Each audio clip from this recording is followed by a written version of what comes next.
عالمی بینک کی ایک تازہ ترین رپورٹ میں یہ بات واضح کی گئی ہے کہ ایسے ممالک جو اندرونی طور پر سیاسی اور سماجی عدم استحکام کا شکار ہیں، وہاں آنے والے وقت میں غذائی قلت جیسے مسائل سنگین نوعیت اختیار کر سکتے ہیں۔ ایشیائی ترقیاتی بینک کی طرف سے جاری کی جانے والی ایک حالیہ تحقیق کے حوالے سے بتایا گیا ہے کہ گزشتہ ایک برس میں پاکستان میں مقامی طور پر پیدا کی جانے والی غذائی اشیاء کی قیمتوں میں 10% اضافہ دیکھنے میں آیا ہے، جبکہ غربت میں 2.2% اضافے کے بعد 39 لاکھ افراد خطِ غربت کی سطح سے نیچے زندگی گزار رہے ہیں۔ خطِ غربت کی حد $1 روزانہ پر گزارا ہے، جو کہ تقریباً 85 روپے کے برابر ہے۔ ڈاکٹر زبیر اقبال ایک معاشی تجزیہ کار ہیں اور پاکستان کی موجودہ صورتحال پر گہری نظر رکھے ہوئے ہیں۔ ان کا کہنا ہے کہ زمینی حقائق شاید زیادہ پیچیدہ ہیں۔ اور ایشین ڈیولپمنٹ بینک کا جو اسٹیمیٹ ہے یہ سلائٹلی انڈر اسٹیمیٹڈ اسٹیمیٹ ہے۔ میرا خیال ہے یہ 2.2 کی بجائے کوئی 3.5% پاپولیشن جو ہے وہ اس وقت غربت کے سطح سے نیچے چلی گئی ہے۔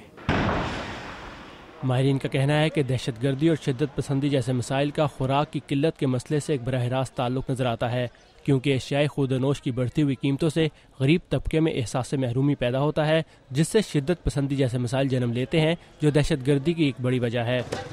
ڈاکٹر زبیر اقبال ان مسائل کے حل کے لیے امیر اور غریب کے درمیان بڑھتے ہوئے فرق کو کم کرنے کی بات کرتے ہیں۔ اگر انکم ڈسٹریبیوشن بہتر ہوتی ہے تو پاورٹی کم ہوتی ہے، جب پاورٹی کم ہوتی ہے تو پولیٹیکل سٹیبلٹی ملتی ہے، جب پولیٹیکل سٹیبلٹی ملتی ہے تو بڑی حد تک یہ جو آپ وہاں پر دہشت گردی دیکھ رہے ہیں یہ کم ہو جاتی ہے۔ ایک برطانوی ادارے آکسفیم کے مطابق آنے والی 2 دہائیوں میں خوراک کی قیمتیں تیزی سے بڑھنے کا امکان ہے۔ مختلف اقسام کی فصلوں اور کھانے پینے کی اشیاء کی اوسط قیمت میں سن 2030 تک 120 سے 180% تک اضافہ ہو سکتا ہے۔ حال ہی میں ورلڈ بینک کے صدر رابرٹ زولک نے بھی کہا ہے کہ ترقی پذیر ممالک میں خوراک کی قیمتیں تشویشناک حد تک بڑھ رہی ہیں۔ ترقی پذیر ممالک میں مہنگائی بڑھ رہی ہے، خاص طور پر خوراک کی قیمتیں، جو کہ دنیا کے غریبوں کے لیے سب سے بڑا خطرہ ہیں۔ ہم ایک نسل کی تباہی کی طرف بڑھ رہے ہیں، جس کی وجہ خوراک کا ایک عالمی بحران ہوگا۔ ڈاکٹر زبیر اقبال کہتے ہیں کہ پاکستان میں ان مسائل پر زراعت کے شعبے پر ٹیکس لگا کر قابو پایا جا سکتا ہے۔ ایگریکلچر سیکٹر جو ہے وہ بہت بالکل ان ٹیکسڈ سیکٹر ہے۔ جیسے ہی وہاں پر انکم بڑھتی ہے، ایگریکلچر انکم بڑھتی ہے تو ان پر ٹیکس نہیں لگتا، نہ وہ سیو کرتے ہیں نہ وہ انویسٹ کرتے ہیں، وہ صرف انکریز کر دیتے ہیں، اپنی کنزمپشن کو انکریز کر دیتے ہیں، جس کی وجہ سے انفلیشن بھی بڑھتی ہے اور ملک کو بھی فائدہ کوئی نہیں ہوتا۔ یہ ضروری ہے کہ ایسے ملکوں میں خاص طور پہ پاکستان پہ ایگریکلچر ٹیکسیشن ضروری ہو جاتی ہے۔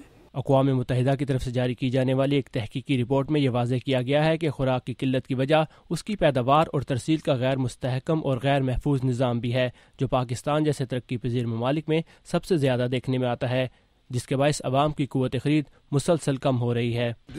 مسئلہ قوت خرید ہے۔ خوراک موجود ہے لیکن لوگوں کے پاس خریدنے کے لیے پیسے نہیں ہیں۔ سکون نہیں ہے نا، کسی چیز میں ہر چیز مہنگی ہے، ہر چیز مہنگی ہے۔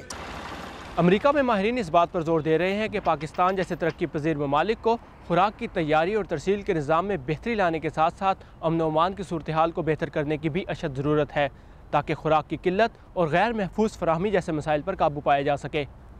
ثاقب الاسلام، اردو VOA، واشنگٹن۔